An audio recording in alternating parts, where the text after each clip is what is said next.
بناوی د دې خبرې اوس پکار دی د پښتون په اوږه پروت ټوپک د چا دی په دې شعر سره زه بلنه ورکوم خپل ګران ملګري فرق نواز فرق صاحب ته چې هغه راشي او د خپل کلام موږ ته وړاندې کړي.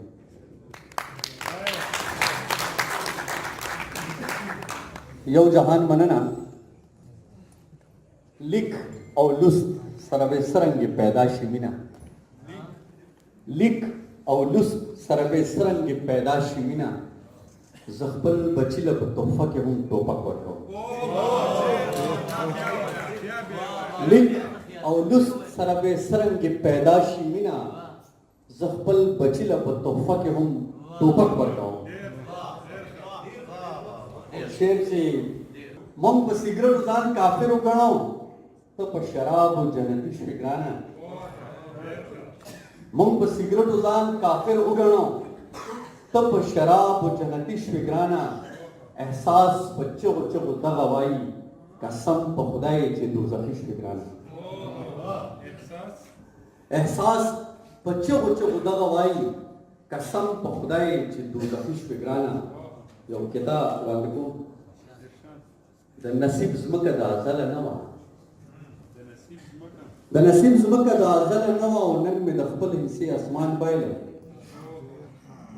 د نصیب ځمکه د ازله نه وه نن مې د خپل حصې اسمان بایلو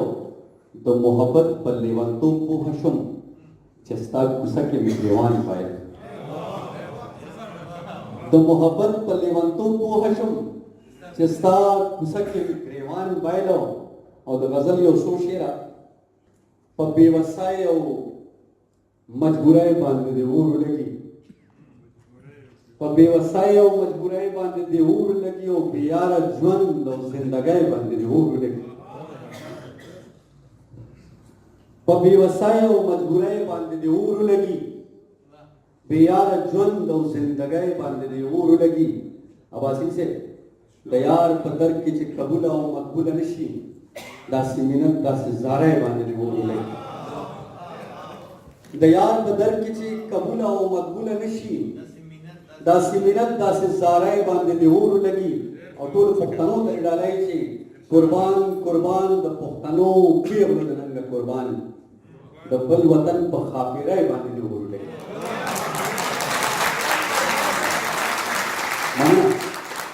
قربان قربان د پښتنو پیغلو د ننګه قربان